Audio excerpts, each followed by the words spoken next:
시청자 여러분 안녕하십니까? 오늘의 이슈를 다양한 시각에서 신속 정확하게 전해드리는 OBS 뉴스 오늘입니다. 오늘 함께하실 두 분 소개해드립니다. 박상병 시사평론가, 박창환 장한대 교수 나오셨습니다. 안녕하십니까? 어서 오세요.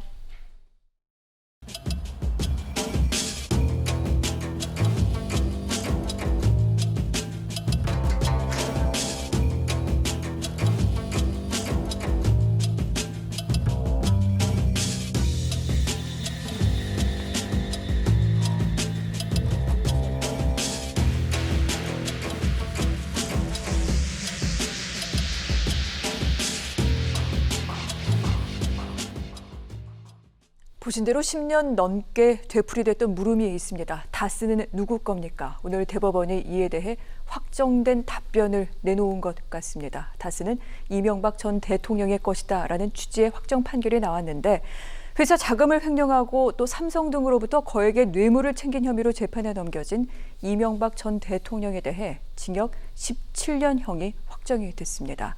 2007년 한나라당 대통령 후보 경선에서부터 이미 불거졌던 의혹이고 실질적으로 사실 검찰과 특검의 수사가 있었습니다만 유야무야됐던 내용. 2017년에 BBK라는 회사, 이 다스의 자금이 투자된 회사인데 이 회사의 주가 조작 사건으로 피해를 입은 사람들이 이명박 전 대통령 등을 상대로 검찰에 고발을 했고 여기에 관련된 수사와 재판이 지금까지 이어진 내용입니다.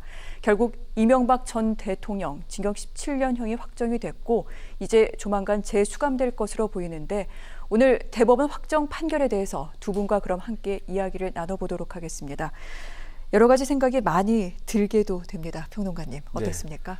네. 2007년이었죠. 그때 한나라당의 대선 후보 경선 때 당시 박근혜 후보가 문제 의혹을 제기하지 않았습니까? 네. 다스라든지 BBK라든지 도곡도닥이라든지 이런 것들에서 8월 6일인 것으로 좀 기억이 나는데 이명박 대통령의 경선 때 여러분 이거 다 거짓말인 거 아시죠? 이렇게 말한 적이 있어요. 지금 그 장면이 생생합니다. 네.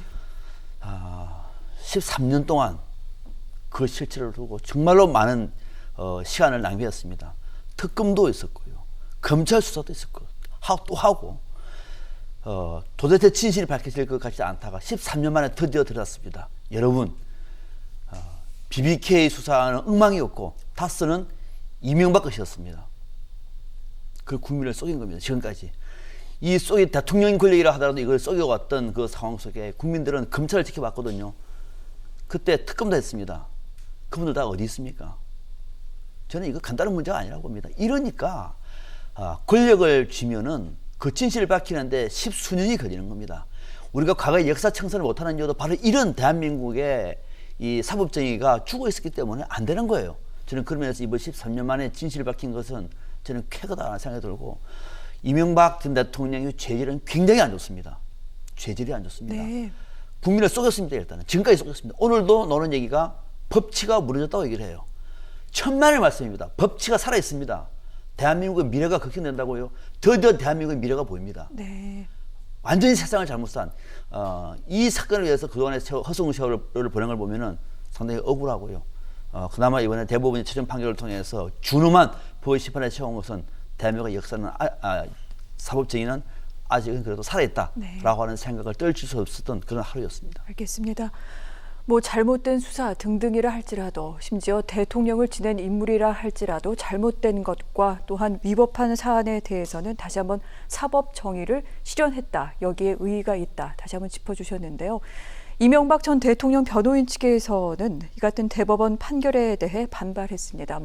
이런 발언을 했습니다. 단 이론도 대통령에게 직접 전달된 바 없다. 그런데 법원이 제3자를 통해 전달이 됐다. 또 이명박 대통령이 지시하거나 또 이것을 알고 있었다라는 그런 주장만 듣고 법원이 판결을 한 것이다. 이렇게 얘기를 하고 있는데 이런 부분들은 어떻게 들어야 됩니까, 교수님? 간단해요. 박근혜 전 대통령이 아직도 얘기하고 있습니다. 자기는 이론 한 푼 받은 적이 없다. 하지만 그 돈을 받은 사람은 최순실이었습니다. 대부분에서는 박근혜 전 대통령과 최순실은 경제 공동체였다. 네. 사실상의 공동이익을 누렸다. 그렇기 때문에 뇌물죄로 지금 감옥에 있는 겁니다.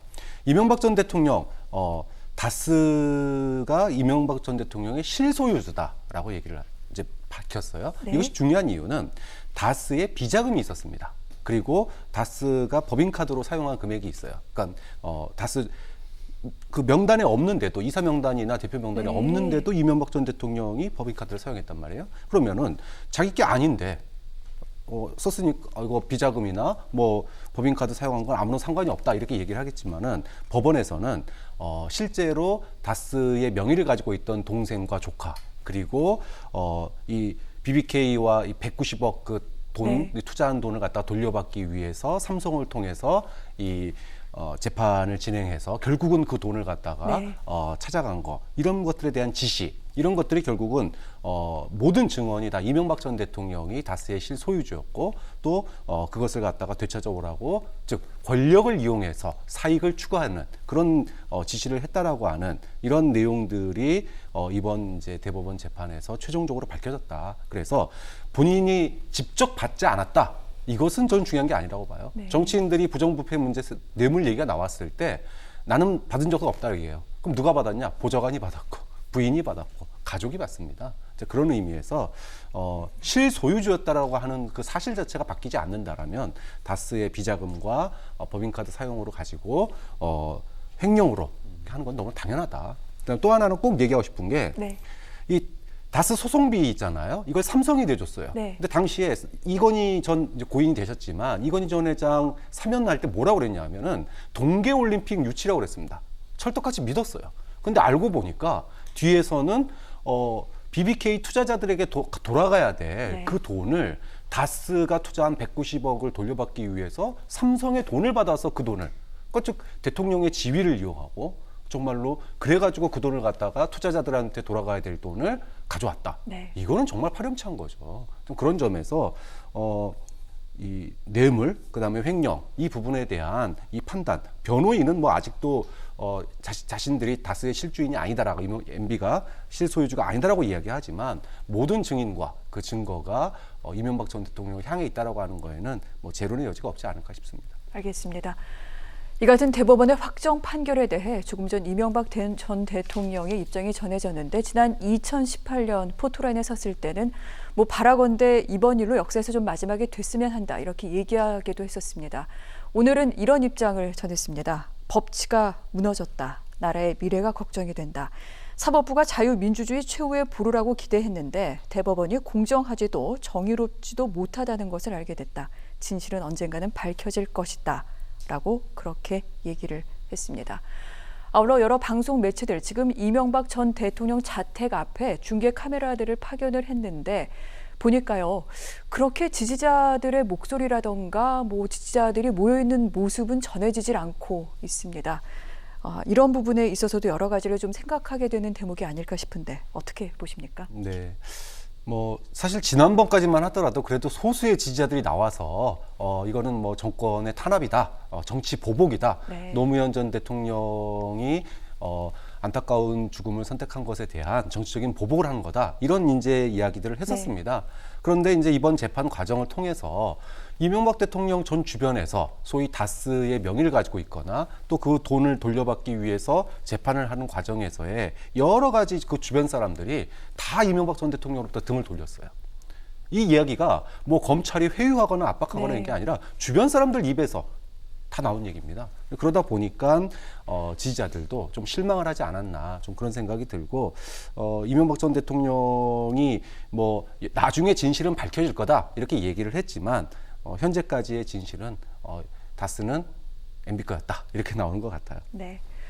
자, 뭐 방금 이명박 전 대통령의 이야기를 들으신 시청자분들께서는 어떻게 생각을 하실지 모르겠습니다. 그래도 한때는 이 나라의 대통령이었고 또 나라를 잘 끌어줄 것이라고 기대했던 분들도 많았는데 여러 가지 생각이 들게도 됩니다. 법적인 부분도 하나 더 짚어보도록 하겠습니다. 앞으로 뭐 변호인들 같은 경우에는 재심 청구를 하겠다 뭐 이렇게 얘기를 하고 있는데 재심 사안에 지금 이것이 드는지 이 부분이 좀 궁금하고요. 아울러 뭐 벌써 얘기하긴 이릅니다만 사면에 관련된 얘기도 나옵니다. 뭐 박근혜 전 대통령 같은 경우에도 사면과 관련된 질문을 드릴 때마다 그런데 아직 형이 확정되지 않았기 때문에 이것을 논하기에는 이르다라고 그렇게 답이 돌아왔었는데 이제 이명박 전 대통령은 형이 확정이 됐습니다. 그럼 사면 문제 좀 거론되지 않을까 싶기도 한데 평론가님, 이 두 가지 사안 어떻게 보십니까? 아직까지 이명박 전 대통령의 특별 사면을 얘기하기에는 좀 이른 것 같고요. 네.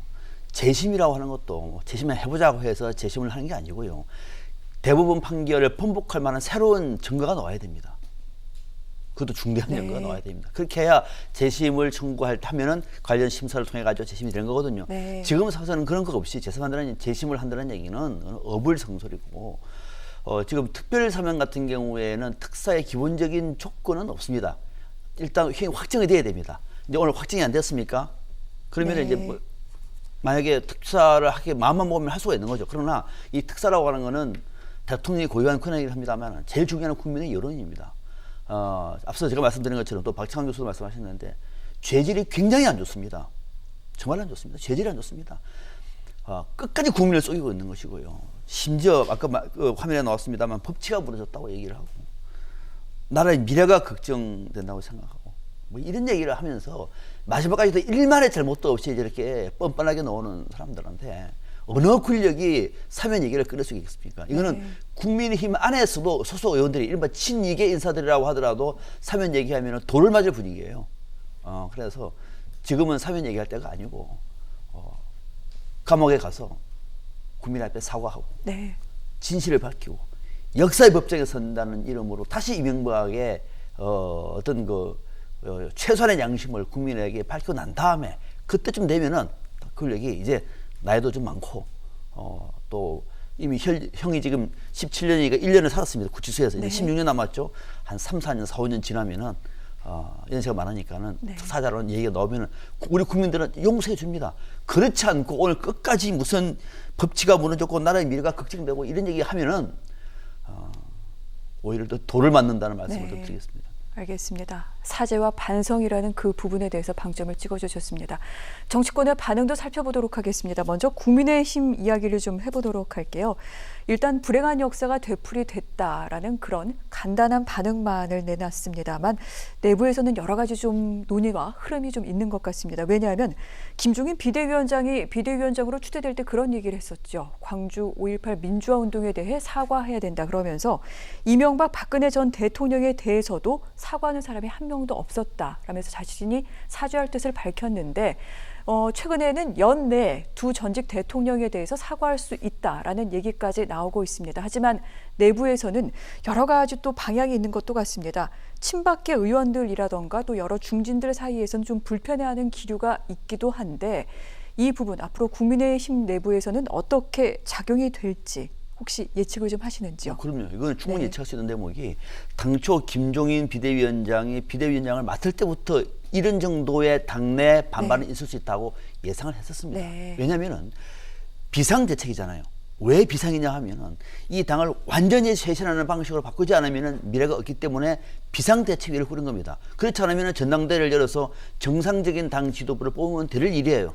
그걸 하지 않고 비상대책을 했다는 얘기는 지금 다른 사람이 없기 때문에 김종인 비대위원장을 만들어 놨는데 그럼 그때 김종인 비대위원장이 해야 할 일은 뭐냐? 크게 두 가지로 압축이 된 거거든요. 하나는 정강정책 문제를 좀 더 중도적으로 바꾸자. 네. 그걸 지금 하고 있습니다. 아직 성과는 없습니다만. 두 번째는 인적 쇄신인데 인적 쇄신은 마땅한 수단이 없어요.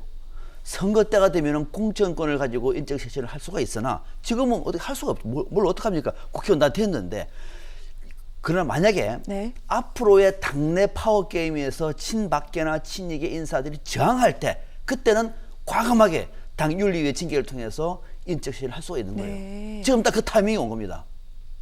그래서 지금 김종인 위원장이 이번에 박근혜와 함께 이명박 전 대통령 문제와 관련해서도 대국민 사과를 한다는 얘기는 정말 국민에게 호소한 거거든요. 거듭나는 제1야당의 모습을 보여주는 겁니다. 네. 그것이 비대위의 과제입니다. 그런데 당내에 있는 친박계 친이계는 불필요한 거죠. 이제 충돌됩니다. 충돌될 경우 어떻게 할 것인가? 김종인 위원장이 판단해야 돼요. 뚫고 나갈 것인가? 물러나라고 하니까 물러나야 되겠다. 네. 할 것인가는 본인이 판단의 문제예요. 아마 비대위원장을 맡을 때는 돌파하겠다고 생각을 해서 비대위원장을 맡지 않았겠습니까? 이런 문제를 돌파하지 않으면은 능력이 없는 거죠. 그렇지 않습니까? 그래서 지금 당내 이런 반발은 충분히 얘기됐던 것이고 앞으로 더 나올 겁니다. 그러나 이런 상황 속에서 김종인 위원장은 네. 정면 돌파해라. 그렇지 않으면은 비대위가 아니고요. 이 정당은 김종인 위원장을 끝으로 내세우면서 자신들끼리 이른바 도모를 해왔던 어떻게 보면 다시 또 TK 친박 또는 친이의 정당이라고 하는 비판을 면치 못해요. 네. 그 과제를 이제는 김종인 위원장이 돌파할 수 있는지 없는지 그 능력을 보여줄 때다 시험대에 섰다 이렇게 봅니다. 그렇군요. 국민의힘이 이를 계기로 해서 쇄신할 수 있을지, 비대위에 힘을 더 실어줄 수 있을지, 아니면 예전의 모습으로 다시 돌아갈지, 그것을 가름하는 계기가 될 것 같습니다. 민주당도 오늘 논평을 내놨습니다. 야당 대국민 사과해야 된다 이렇게 얘기를 하면서 지난 2008년에 있었던 BBK 특검이 결국 문제였다 이런 얘기를 하기도 했습니다. 특검이 정치적으로 악용된 대표적인 사례이다. 그렇기 때문에 권력의 부패가 반복되지 않도록 하기 위해서라도 공수처 반드시 출범해야 된다. 이 부분까지 얘기를 했는데 교수님 어떻게 들으셨습니까? 일리 있는 주장입니다. 네. BBK 특검이 이명박 전 대통령에 대해서 사실상 면죄부를 준 거였어요. 네. 그런 점에서 특검이 악용된 대표적인 사례라고 하는 민주당의 지적은 저는 맞다고 봅니다. 자, 그다음에 검찰개혁. 검찰만 가지고 감찰만 가지고 될 수 있느냐? 결국 안 된다라는 게 이번에 라임 옵티머스 사건에서 또 드러났지 않습니까? 여전히 스폰과 술 접대 이런 것들이 여전히 있다라고 하는 것이 또 드러나 있습니다. 그렇기 때문에 이러한 검찰과 권력을 갖다가 견제할 수 있는 기구, 네. 특히 공수처의 필요성은 저는 충분히 공감할 수 있는 문제라고 봐요. 근데 문제는 공수처만 되면 다 될 것처럼 얘기하는 게 문제입니다. 임대차 3법 되면은 부동산 문제 다 끝난다고 그랬어요. 아직도 안 끝났습니다. 대통령이 나와서 또 전셋값 잡겠다고 약속을 해야 하는 상황이에요. 네. 공수처 되면은 다 해결됩니까? 안 됩니다. 시스템이 만능이 아니에요. 시스템도 좋아야 되고요.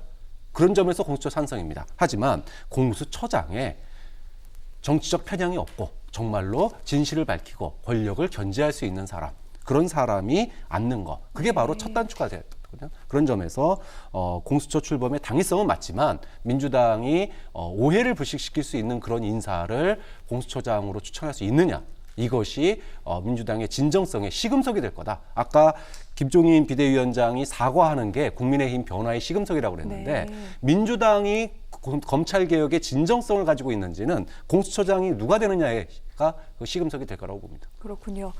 공수처라는 제도가 어떤 정말 가치가 있는 제도로서 제대로 정착하기 위해서는 여기에 공수처장을 어떤 인물을 앉힐 것인지, 그래서 중립성이라던가 계속해서 안정적인 제도로 자리 잡게 하기 위해 민주당이 어떠한 결정을 할 것인지, 이 또한 민주당의 하나의 시금석이 될 수 있다. 이 부분에 대해서도 강조를 해주셨습니다. 잘 알겠습니다.